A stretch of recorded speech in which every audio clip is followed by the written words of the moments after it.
kidogo yamole. Bwana Yesu asifiwe.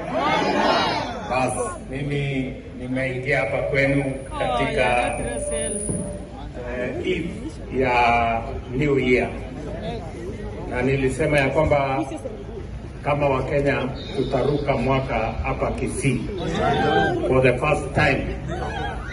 Kuruka mwaka itafanyika hapa Kisii, na nimekuja hapa kuungana na nyinyi watu wa Kisii, viongozi wenu, makanisa na wale wengine wote, tukimshukuru Mungu kwa yale yote wametufanyia mwaka uliopita, na pia tukimuomba tusaidie katika mwaka unaokuja.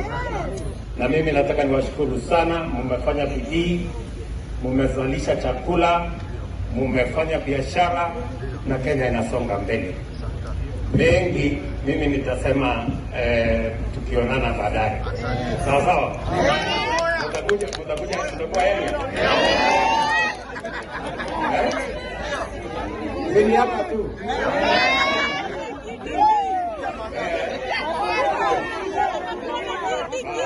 Mimi nitapanga, alafu nitakuja tusukumane pamoja. Ule mjamaa wa bodaboda anasema hata bodaboda wanataka wakuje. Basi otherwise nimefurahi sana kufika Kisii. Mimi nitakuwa hapa na nyinyi, nitalala hapa, kesho nitakuwa hapa, alafu tutapangana. Kwa hivyo asante sana, Nyasaye hapa seseni. Tuko na mjumbe wetu bwana